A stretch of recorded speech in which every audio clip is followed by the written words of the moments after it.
Hello, everyone. Welcome again to Pause with Phil. If you're joining us for the first time, welcome. I hope that everyone's having a good Wellness Wednesday. And I'd like to share something with us before we get started here. Get to my share screen. It's a quote that I found, and it's kind of relevant to what we're going to be talking about today. Someone was asked, I'm not quite sure who, some have speculated that it was the Dalai Lama, but others said that this quote isn't attributed to him. But someone was asked one time what surprised him the most about humanity. And this was his response: that man, because he sacrifices his health in order to make money, then he sacrifices money to recuperate his health. And then he is so anxious about the future that he does not enjoy the present. The result being that he does not live in the present or the future. He lives as if he is never going to die, and then he dies having never really lived. And in that truth, we put priorities in the wrong spot. Uh, we only have a limited amount of time, and sometimes we put things in our day that get out of order. And we really need to discover what our true values are. And I hope that this course on practicing the pause as we look into wellness will help us to make some better decisions about our own health and wellness. And so I'm glad that you've decided to participate today, that you're here. And how we normally start is we begin with practicing the pause. We practice the pause. And what that means is we look at a breathing technique, a breathing exercise, and that helps us to calm down. Uh, Today, I hope that we'll be able to get around to talking about stress. There's so many folks that are experiencing stress, and maybe you today are experiencing a lot of stress. And I'm glad that you've decided to join and you consider your self care a priority. And I like to stay true to the name, and this is practicing the pause. And so I'd like for us to do that to start with that. And it's practicing the pause. It's a mindfulness exercise, a breathing technique that we do. And so I hope that you are able to sit down somewhere, that you're able to relax, that you're able to sit comfortably, and we're able to practice this mindfulness exercise. And I hope that you can do that right now. That you'll do that. You'll find a relaxing place. That you'll get relaxed here, and we can practice this mindfulness exercise together. This breathing technique. And so I'll give you just a minute just to kind of get situated there and relax. I've already done that. I've already started doing that before this class here. Even teaching is a good reminder for me to uh, make sure I have my priorities in order. And one of the things that we can't miss out on is our own self care. We've got to make that a priority. And so I am glad that you're here today and that you're deciding to practice the pause here and look at your own wellness. And so I hope now that you found a relaxing place that you can get relaxed. You can sit comfortably and let's just practice this mindfulness exercise, this breathing exercise together. And how we do that is first I'd ask you to take a deep breath. Breathe in deeply and then out. Release out. Breathe in deeply and then let it out. Let all the stresses, the worries, the things that might be on your mind, all the distractions, just let it go. Let it go. Breathe in knowing that you're in a safe spot, that you're relaxed, and then let it out. Release. Take another slow, deep breath. Imagine the air moving down into your lungs and then back up. Breathe in. It's time to do a deep breath. Hold it in for a minute and then release it. Take one more deep breath. Hold it for a moment and then release it. I wonder if those who've been watching these past times have been able to practice the pause, that you're intentionally setting a time to do this. Early on in my recovery journey, I found that these practices were extremely helpful for me, extremely helpful. And I can remember going to different groups and practicing this exercise. And I'd have different things come to my mind when I was doing it. A lot of times when we're setting time intentionally to take care of ourselves and to be still and relax, a lot of different distractions can come up. Even our thoughts, we'll have a lot of different thoughts that come in of to dos and things that we need to get done, and we need to try to still our mind and to be still. And a lot of folks think that when they're doing these breathing exercises, it's to not have any thoughts at all, to not be thinking anything at all, and that's just not true. When we do these exercises, a thought might come to your mind, but when we do these breathing exercises, we need to refocus and to focus on our breath as we're breathing in and then letting go. And so if you find your mind wandering, just uh, just be aware of that and then bring it back to your breath, in and out. And I feel the need to share with you what would come to my mind early on when I was doing these breathing exercises. It's a practice. That's why I call it a practice. Practicing the pause with Phil. And when we do these breathing exercises, one thing that came to my mind when I was early on doing some of these and practicing this mindfulness exercise is a wheel, right? So your breath goes in and then out, in and then out. And another visual that came to my mind when I was practicing these exercises that might be helpful to you is an ocean. Think of the ocean as the ocean, the tide that goes in and then it goes back out. Maybe you've been to the beach and you love just sitting there and you watch the waves and there on the beach and you just love watching the ocean go in and then go back out. A picture of the ocean sound there in your mind as it goes in and then it goes back out. Think of your breath the same way as a wheel. In, out, in, out. Some of these things might be new to you, experiencing the breath. But I think that's a good visual that I had when I was first doing these exercises. The ocean came to mind and the wheel, the breath. In and out, in and out. And hopefully, as I've been talking, you've been experiencing some of that relaxation.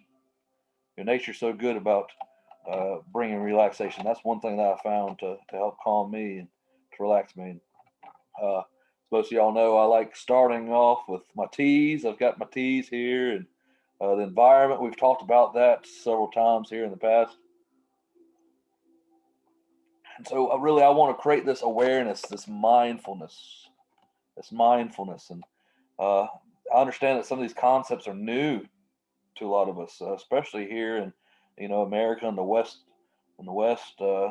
This Western thought, this Western ideas. Some of these ideas are new to us about taking a time out and reprioritizing our lives of self care.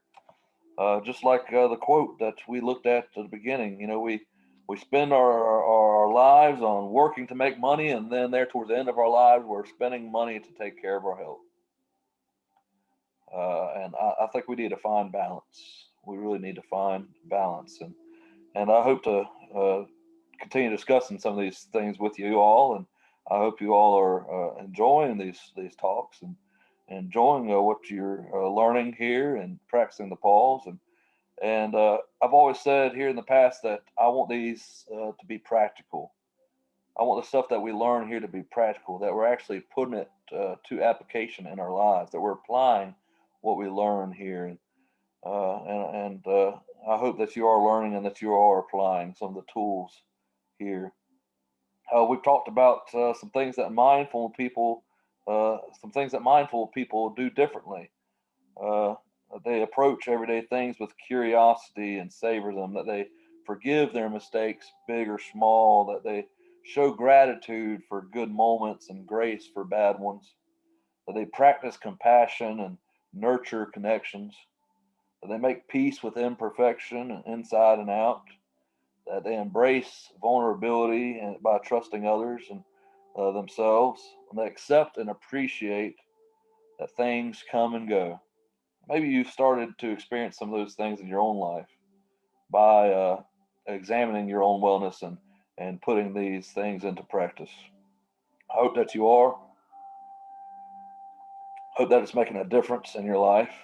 Uh, and so let's go through. Like I said, I never know who might be on for the first time, so I kind of want you to have a good idea of what we do here and some things that we've discussed and uh, what this class is all about. And this is an intro to wellness. Maybe some of you all have some type of understanding of wellness.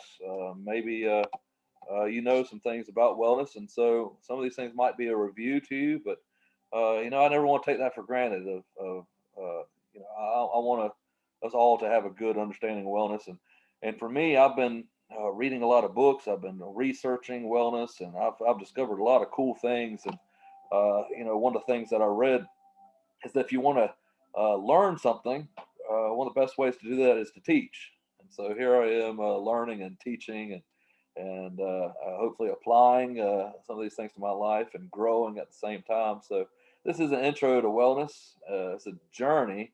I keep on re-emphasizing that it's a journey. So, I posted earlier about stress, and hopefully today we'll get to that about learning what stress is and maybe finding some ways that we can manage stress in our life.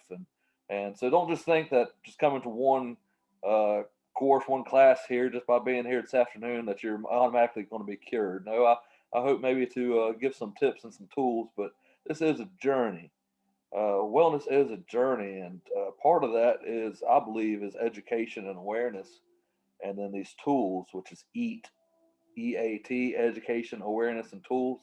And so, that's what I'd like to do here in this class and these talks, is to give us that education, awareness, and some tools that will help on this journey to wellness. And so it's an intro to wellness. It's a journey to a healthier you. And we'll talk about that more as we go along to really see uh, what this journey looks like. And so this is just part of the Just Breathe, practicing the pause with Phil. And that's how I like to start each time, is by relaxing, by maybe taking away some of that stress. Maybe some of those things that you got going on in your day, where this is a time where you can just be still and you can put your self care first. And I hope to do that by, like I said, education, awareness, and tools. So this is a series entitled Journey to a Healthier You that I put together by some of the research that I've discovered and some of the things that I've been learning to pass on to our audience here, that's on our Facebook page, Wilkes Recovery Revolution. And we've got this recovery center where we imply wellness principles and we look at wellness dimensions. And we would like to invite our audience into this journey of wellness. And it's an exciting journey. It really is. And I've experienced some change in myself just by learning some of these things for the better. I feel like I'm growing for the better, and it really is a cool journey. So that's what it is. This is an intro to wellness. Our goal here is to educate our audience about the 8 dimensions of wellness. We've looked at that in the past here, and our videos are on YouTube. So if you've been missing some of these talks, like I said, maybe this is your first time, you can always go to our YouTube page and kind of catch up and start from the first talk, our first discussion that we've had there in the past. They're all there on YouTube, and make sure that you like and subscribe that so you can follow along as we go on this wellness journey. And so this is the goal here that we're doing here at the Recovery Center. This class is one of them. and it's to educate our audience about the 8 dimensions of wellness and to enhance our own personal sense of wellness. And so the idea is really to focus on one dimension each month. And we look at SAMHSA's 8 dimensions, and that could be physical wellness, that could be emotional wellness, that could be occupational wellness, financial wellness. We look at all 8 dimensions, and we've talked about that in the past, and we'll get more familiar with those dimensions as we go along. But that's our focus here is to look at one dimension each month, and for these first few ones, I'm really just trying to educate and kind of just look at the very surface of wellness, just to kind of see what wellness is and kind of give us a good idea of what wellness entails. And so, as we go along, we'll be looking at these dimensions, and hopefully, I'll be providing some tips for us all and some strategies and how we can apply these wellness tools into our own lives and look at these dimensions and kind of see where we're at in the whole spectrum of things. So that's a course goal and outline for the course. And so in the past, we've looked at wellness, how it's similar to personal development. Maybe some of y'all have heard of Dale Carnegie. I've just ordered some books from him, and he spoke about personal development.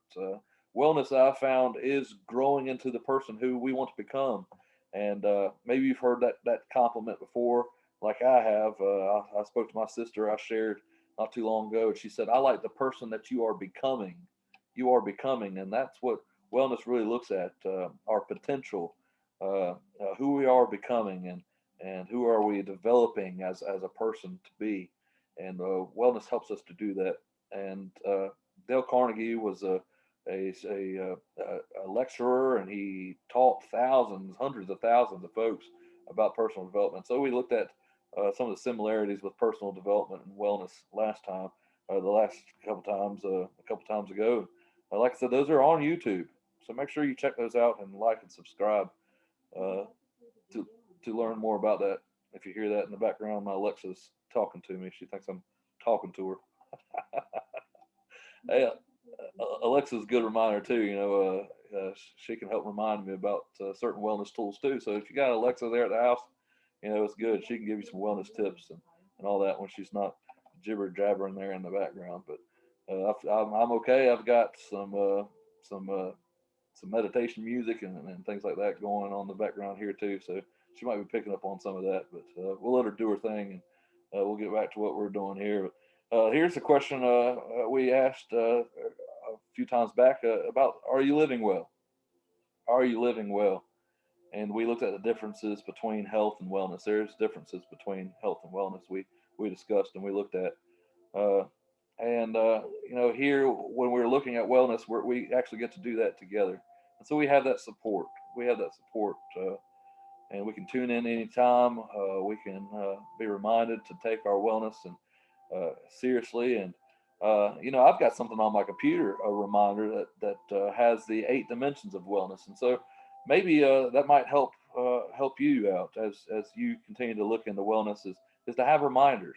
Maybe it's something that you write down on a mirror or on your refrigerator or whatever it might be, or even have Alexa uh, give you reminders. And since I'm saying her name, I hope she's not uh, listening too closely here. She might start talking again. But are you living well?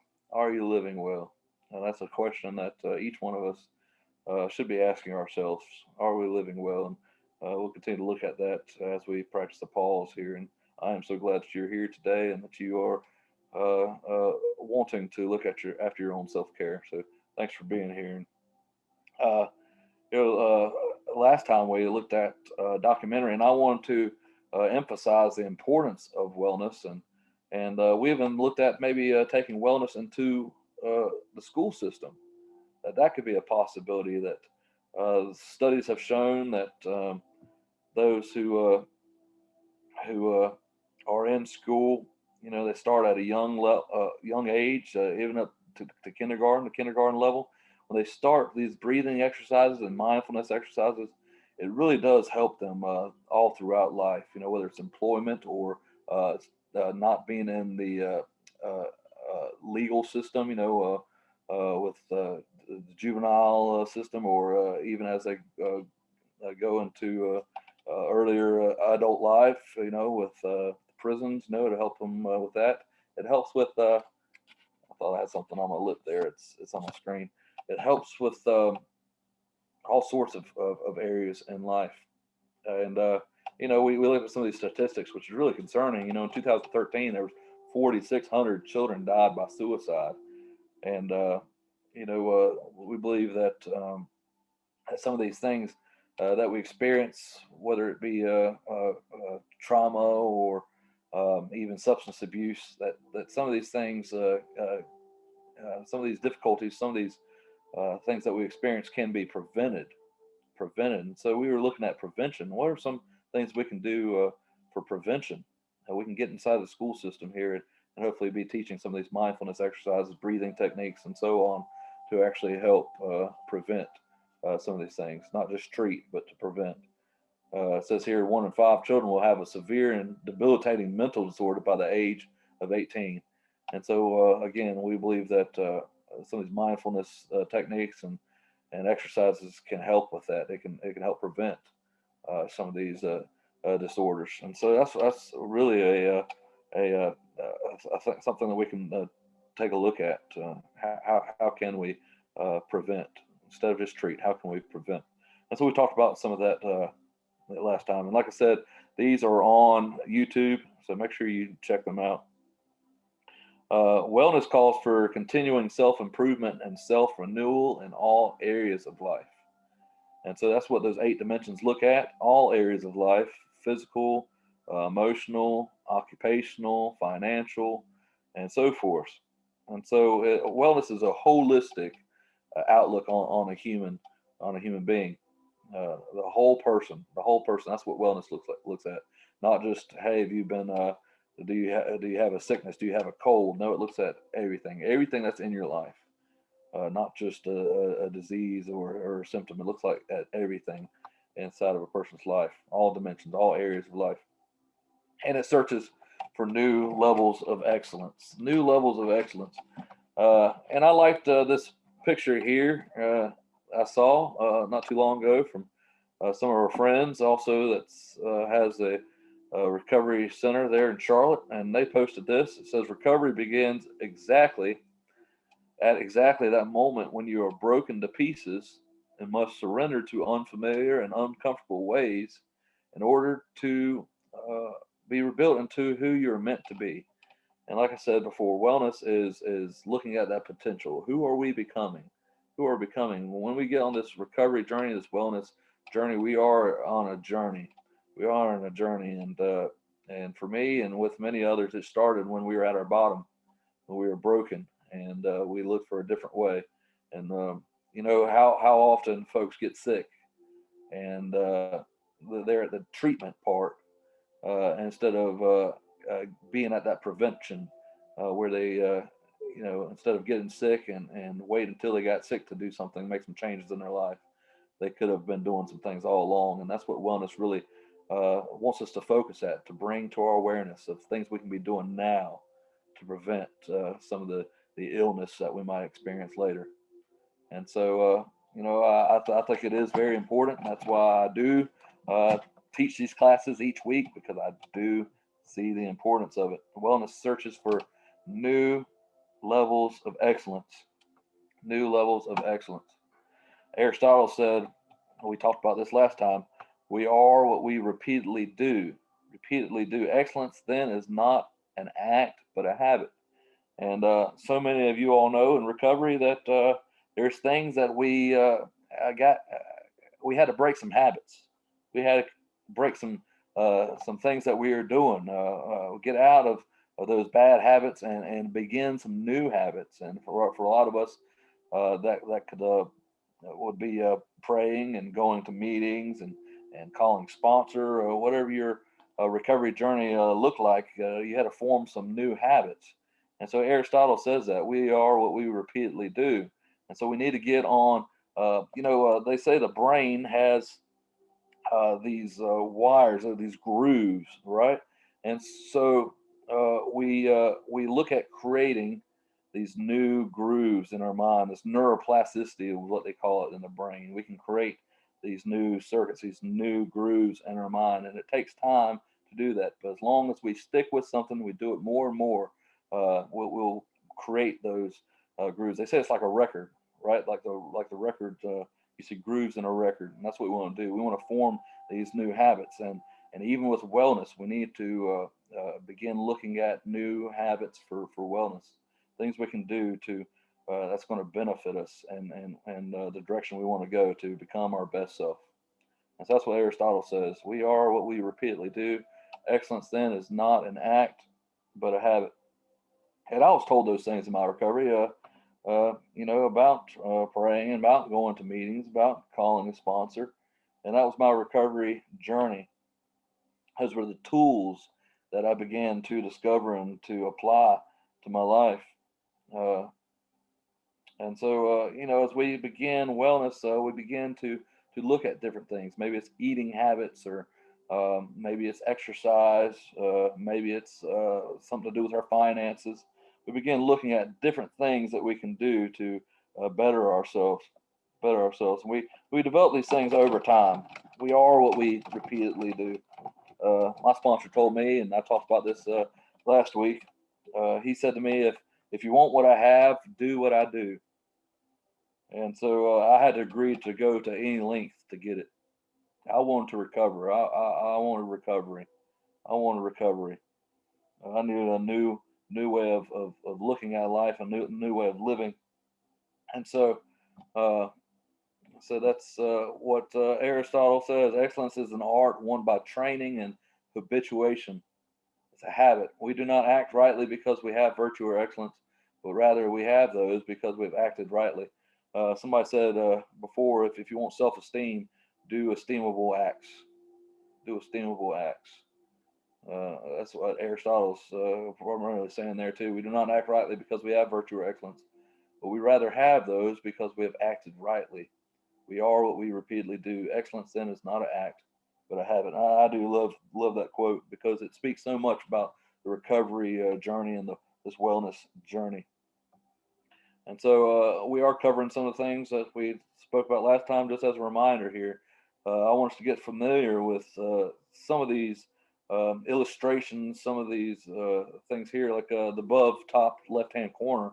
This is a illness wellness continuum, and as we continue to progress in our education on wellness and what we're learning here, we'll see this illustration more and more. This is the wellness paradigm. And you'll notice there on this wellness paradigm that there's two directions. The one's pointing to the left and one's pointing to the right. The one's pointing to the left is premature death. And there will be signs that we're going down that direction. There'll be symptoms and disability, and then the premature death. And that's really where my alcoholism, my substance abuse was taking me. It was taking me down that path. There's signs there, right? A lot of us would experience consequences. There were signs that I was going down towards a premature death. There were symptoms, right? A lot of us get sick, even some disability uh, there. So you can see one direction is going towards a premature death. The other one is going the opposite direction. It's going towards a high level wellness. And that's by bringing awareness and education and growth towards this high level wellness. So we'll continue to see this illustration as we go forward. And I want you to get familiar with that. Also, look again there in the bottom left hand corner. It's the difference between health and wellness. There's a difference between health and wellness. And look at what health says there. Health says that exercise so you don't get sick. So you don't get sick. And you can see how it's spoken of as exercise as you just got to get up and you just got to strive and you got to struggle to exercise. It's coming at a place where do this so you don't get sick. Do exercise so you don't get sick. Look what wellness says. Wellness says move your body to feel strong. So you see how health is kind of a negative aspect. Wealth is more of a positive aspect. Move yourself. Get movement. Get some movement so you feel better. Feel better. And I've talked about this, as we've gone along here. That it took me a while to get some exercise, especially even early on in recovery. You just don't necessarily have the the screen, the strength, and so I just found out here that my I'm stuck here on this one here. Let me close that. There, I apologize about that. Shared window is closed. All right, let me aha. And all these buttons and whistles here. Yeah, all these buttons and whistles. But here's this illness wellness continuum here. Uh, I apologize for that, but here's this illness wellness continuum, and this gives you an idea here of the two directions there. And as I was saying, early on in recovery, um, uh, I definitely didn't have the energy, and that's okay. Sometimes you have to take yourself where you're at, where you're at. But I do feel it's important to have some type of goals and accomplishments that we are doing. And early on in recovery, it could have been simple things like just me getting up and maybe making my bed, right? Just doing a simple task that, hey, I've accomplished something today. And as I went along, I was able to add to those things. But early on, uh, I wasn't sure about exercise, but I did it, and I did it, and I found that it helped me feel better. And maybe you're like that. Maybe you found that exercise does help you feel better, not just physically, but even mentally. You find that you're able to think better, that you're not as stressed when you're doing some exercise. And so that's the difference there. Look at health. Health says exercise so you don't get sick. Wellness says move your body to feel strong, or some of those positive effects about even thinking more clearly or not feeling as stressed. Health says eat food you hate so that you don't get sick. You see that's negative there. Wellness says give your body the right fuel to have more energy.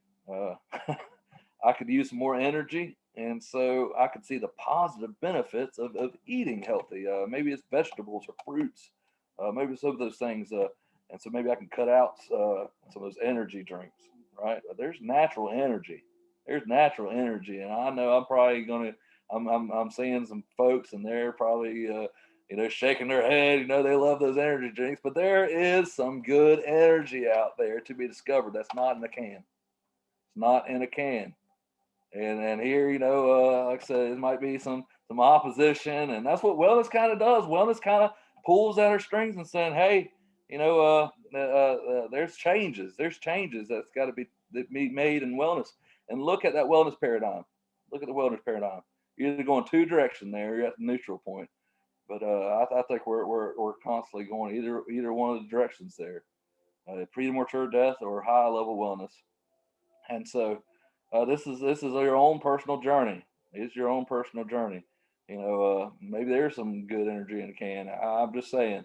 Uh, Here, health says eat food you hate so that you don't get sick.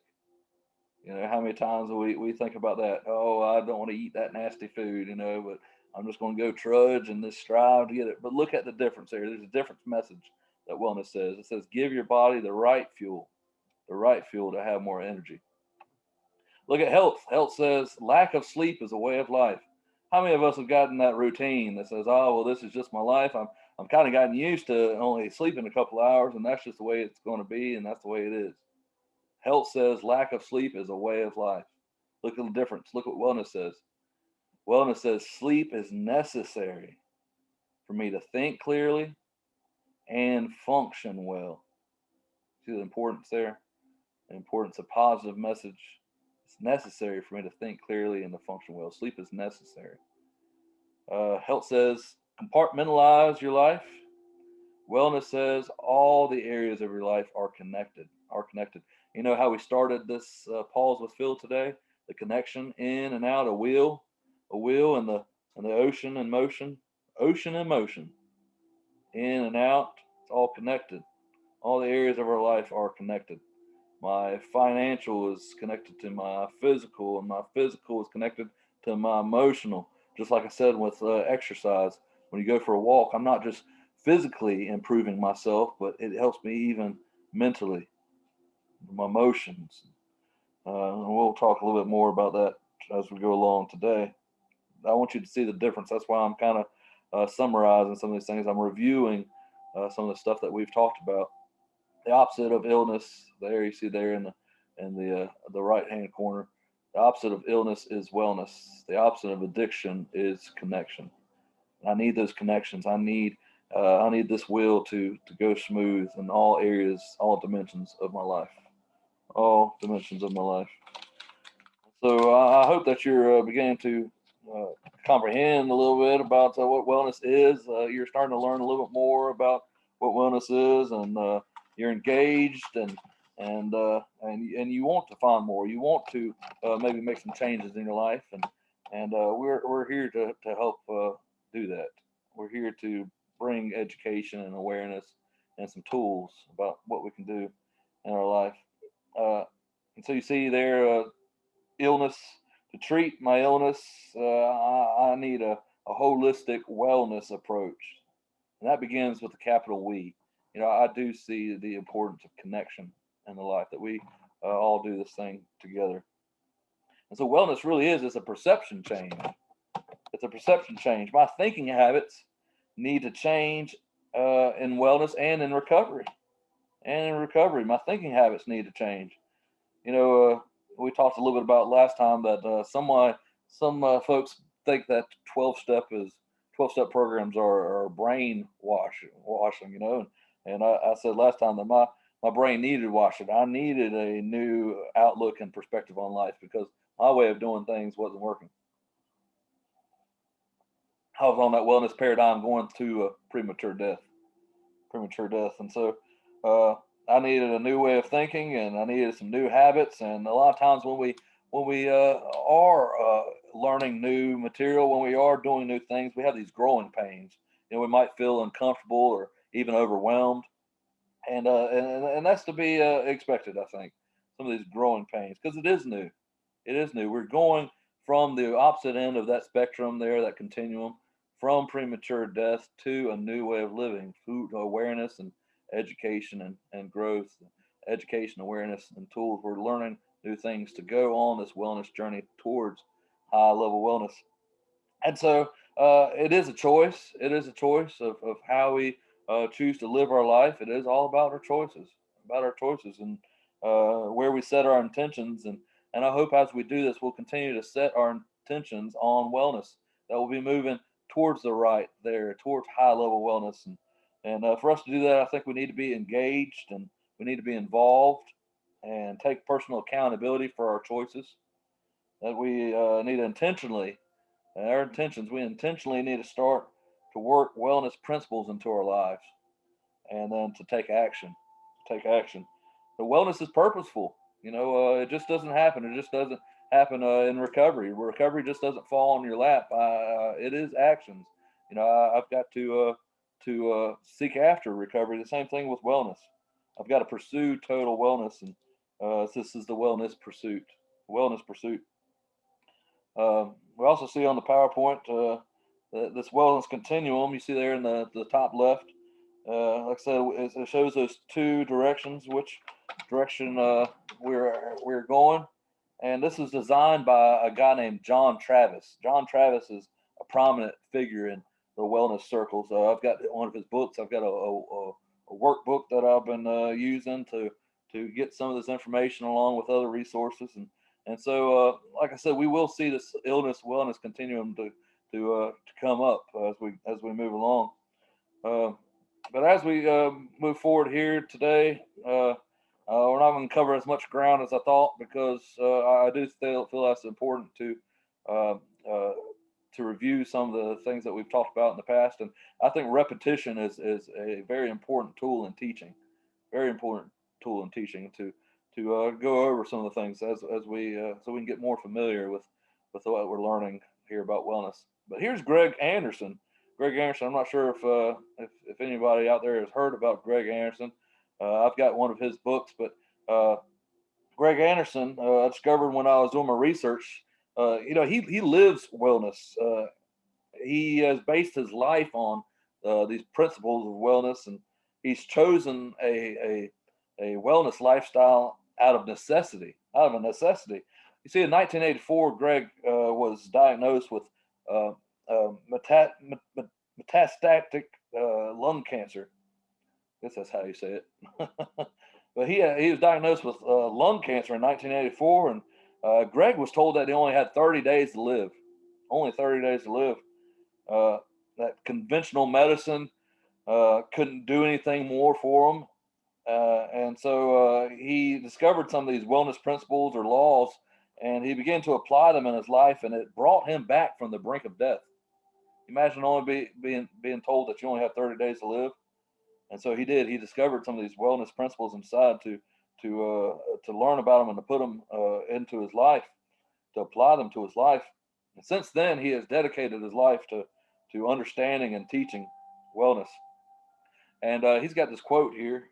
Let me set my tea down so I can move my face out of the way so I can read it.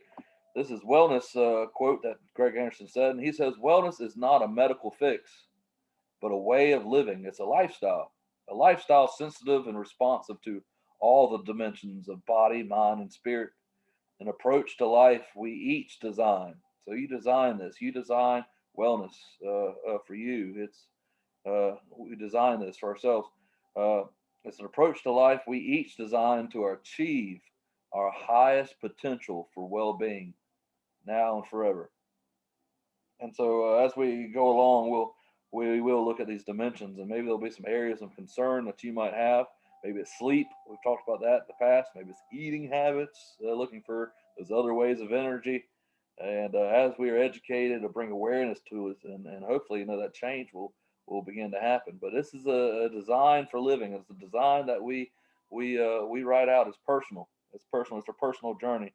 But reason for these classes is for us to learn about some of these areas, and hopefully it will bring about change in our own life. But Greg, as I said, he was only given 30 days. Was only given 30 days to live, and so he did this out of necessity. He began to learn these principles, and uh, and so as we go along, I want to pass along what I've discovered and what I've been learning, and for us to really get the most out of these talks, these discussions, we need to be open minded.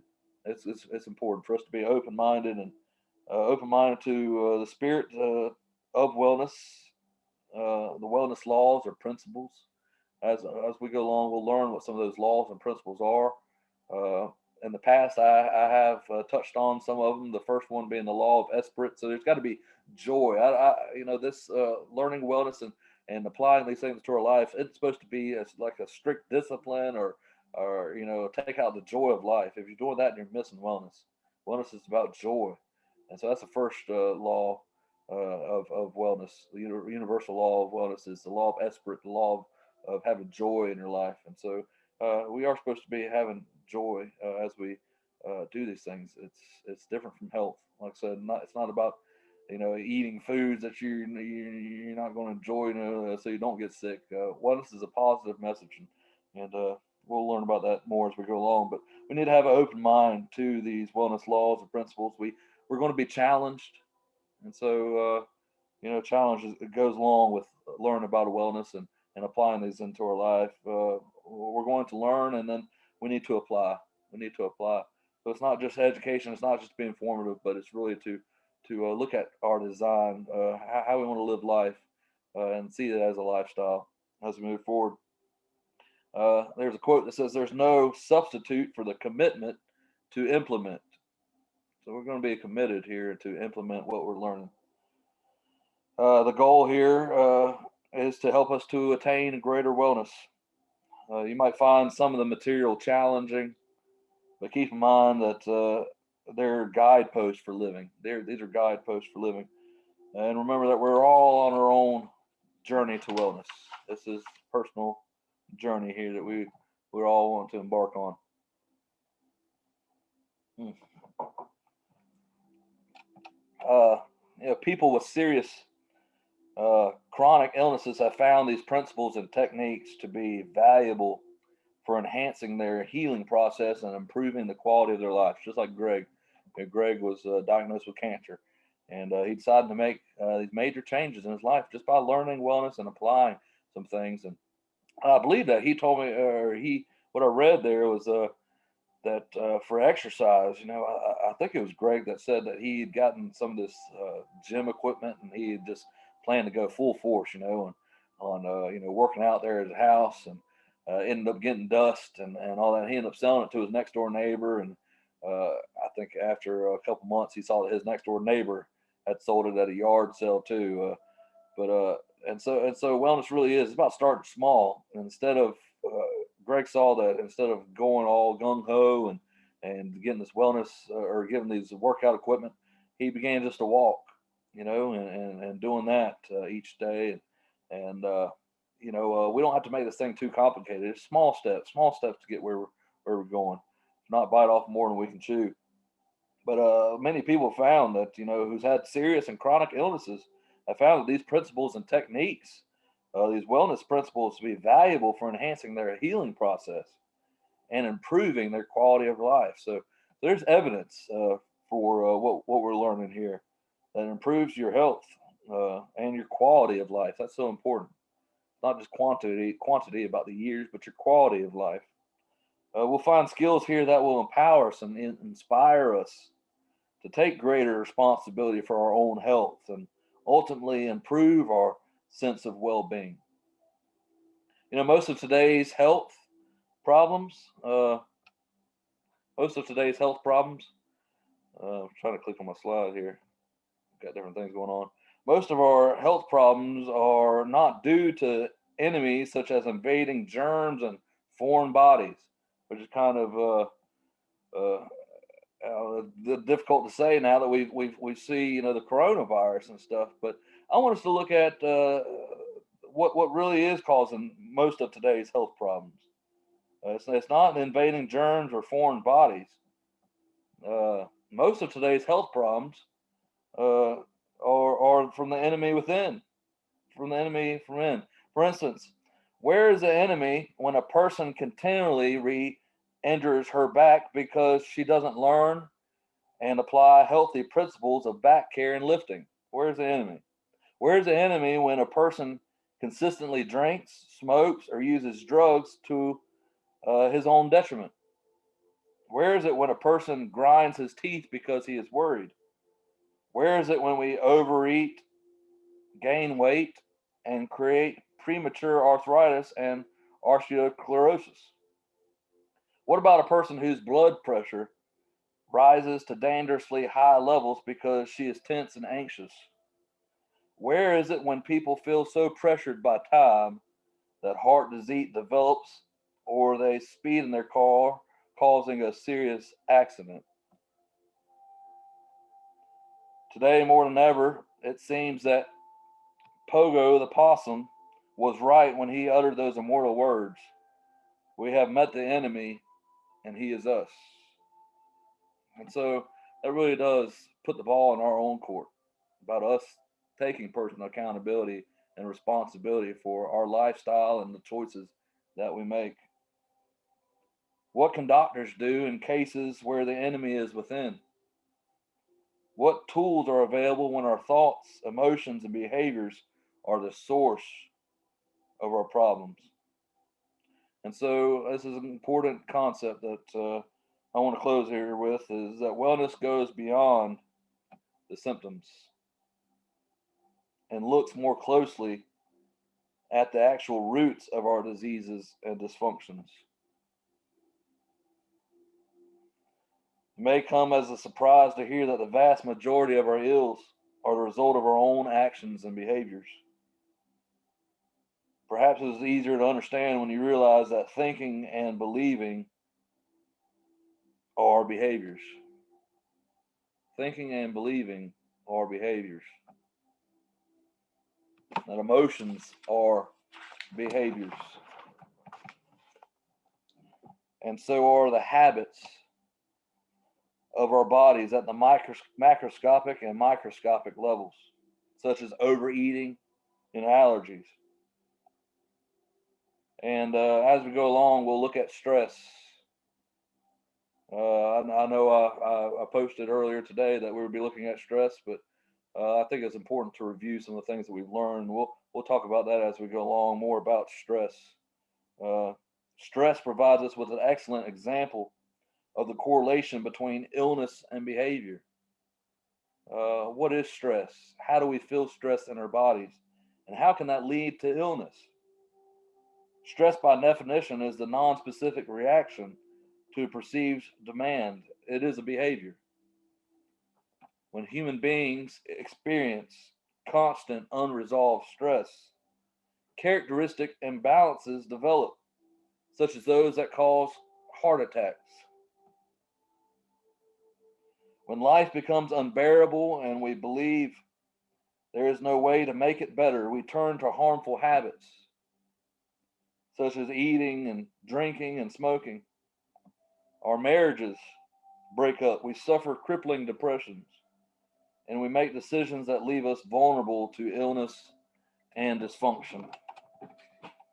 And so I hope that by what we've discussed this time, we're all beginning to have a greater understanding of what wellness implies. And we'll begin to look at it maybe with a different eye, with a different view of what wellness truly is. And we'll begin to make changes in our life. And that we'll find that as we go on this process, uh, it just happens. Wellness continues to work in us. It works in us. We start making different choices and doing different things. That our lifestyle is changed, and our choices are changed, our behaviors are changed, which will lead to different actions. And so, I said, I hope that you've enjoyed what we talked about today, and that you've learned something here.